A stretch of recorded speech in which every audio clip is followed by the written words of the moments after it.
한 사람과 평생 사는 것은 사랑에서 비롯된 행위입니다. 젖먹이 어린아이는 초등학생이 될 때까지는 엄마와 삽니다. 어린아이는 이 세상에 엄마밖에 없습니다. 엄마가 화장실을 가도 치마 붙들고 따라가고 엄마, 엄마 하면서 엄마와 사랑을 합니다.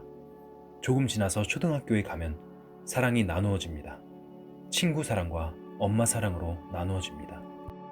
학교에 갔다가 집에 와서 엄마가 있으면 아무 문제 없이 가방을 던져놓고 놀 수 있습니다. 엄마가 눈에 안 보이면 엄마 하고 불러봅니다. 아무리 크게 소리 질러도 아무 소리가 안 나면 그만 실망합니다. 그러다가 고등학교 시절쯤 되면 달라집니다. 순전히 친구와 사랑합니다. 엄마는 내 생활의 액세서리, 돈 대주는 물주이고 친구는 죽기 아니면 살기로 아무리 밤을 새워가며 봐도 전혀 실증이 나지 않습니다. 그것이 친구의 사랑입니다. 요즘은 학생들이 조금 조숙해져서 중학교 때부터 그런 경향이 있지만 조금 더 커서 고등학교를 끝마칠 때쯤 되면 눈이 한쪽으로 돌아갑니다. 이성을 찾기 시작하고 이성을 향해서 사랑의 주파를 던지기 시작합니다. 그래서 나중에 결혼을 합니다. 사랑하는 사람끼리 만나면 거기서 열매가 나옵니다. 그러나 그런 결혼 생활도 조금 있으면 문제가 생기고 만족이 없습니다. 게다가 나이가 많아지면 모든 시절이 지나가 버리고 사랑도 냉각됩니다. 이것은 완전한 사랑이 아닙니다. 인간에게는 한 차원 높은 사랑이 필요합니다.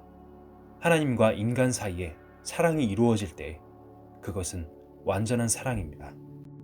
그래서 성경 말씀에 소망이 부끄럽게 아니함은 우리에게 주신 성령으로 말미암아 하나님의 사랑이 우리 마음에 부은 바 됨이니 라고 했습니다. 하나님의 사랑이 깨달아지면 그 사랑과는 아무것도 비교할 것이 없습니다. 하나님의 아들이 된 것입니다. 하나님의 사랑의 짝이 된 것입니다. 하나님은 이것을 위해서 이 세상을 창조하셨습니다. 그 하나님의 사랑을 깨달은 사람들은 영원한 세계인 하나님의 나라에 갈 수 있습니다. 여러분, 살다 죽으려고 이 세상을 사는 것이 아닙니다. 영원한 사랑의 세계에 가기 위하여 사는 겁니다. 영원한 이상의 세계, 완전한 세계, 영원한 삶의 세계에 가기 위하여 사는 겁니다. 그 세계는 거듭나서 하나님의 사랑을 깨닫지 않으면 갈 수 없습니다. 제가 12살 때 어머니가 세상을 떠났는데 어머니를 잃고 난 다음에 가슴에 구멍이 하나 생겼습니다. 나를 사랑해 주던 분이 없어져 버렸으니까요.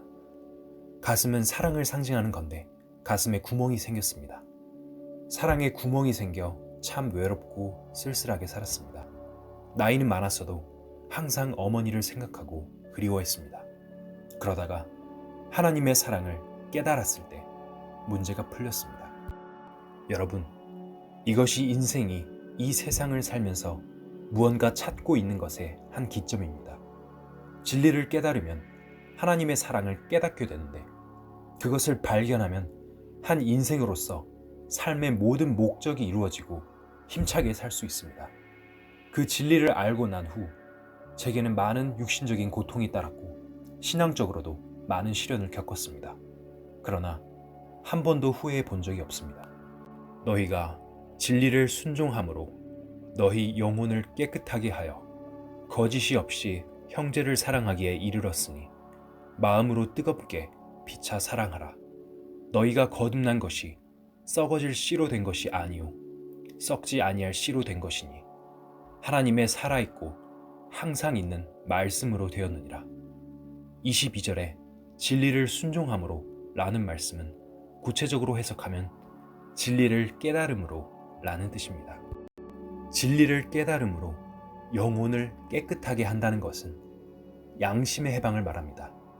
영혼의 활동이 양심인데 괴롭던 양심, 죄의식으로 인해 고달프던 양심이 완전히 해방을 받습니다. 양심이 해방을 받아야 즐겁고 행복합니다. 그렇게 되면 거짓이 없이 형제를 사랑하기에 이르렀으니 마음으로 뜨겁게 피차 사랑하라 는 말씀이 주어집니다. 구원받은 사람끼리 살아가면서 나누는 참 사랑이 무엇인지를 알게 됩니다. 그것은 육신적인 사랑이 아닙니다. 그 다음 23절을 보겠습니다. 너희가 거듭난 것이 썩어질 씨로 된 것이 아니요 썩지 아니할 씨로 된 것이니 하나님의 살아있고 항상 있는 말씀으로 되었느니라. 썩어질 씨, 썩지 아니할 씨 두 가지로 비유하셨는데 우선 썩지 아니할 씨는 하나님의 살아있고 항상 있는 말씀입니다. 그 말씀이 마음의 씨가 되는 것입니다. 씨가 되어서 떨어지는 것입니다. 그렇다면 썩어질 씨는 무엇일까요? 바로 하나님의 말씀이 아닌 사람의 말입니다. 사람의 학문, 사람의 이론, 사람의 종교, 사람의 머리에서 만들어내는 것은 썩는 것입니다. 왜냐하면 인간이 썩기 때문입니다.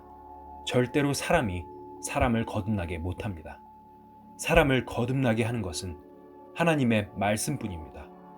그러니까 하나님의 말씀을 깨달을 때 거듭나는 것입니다. 성경은 하나님께서 우리 인간들에게 주신 축복의 약속들이 담겨 있습니다. 그러나 인간이 읽어서 그 뜻을 알 수 없다면 그 자체가 모순입니다. 성경은 어려운 책이 아닙니다. 누구나 알아들을 수 있는 쉬운 말로 기록되어 있습니다. 정말 성경이 전하는 내용을 알기 원하는 사람이라면 성령님은 그 사람을 성경 속으로 안내하여 깨닫게 해주십니다. 성경은 사실이다. 온라인 강연회에 초대합니다. 댓글에 초대 링크를 달아두었습니다.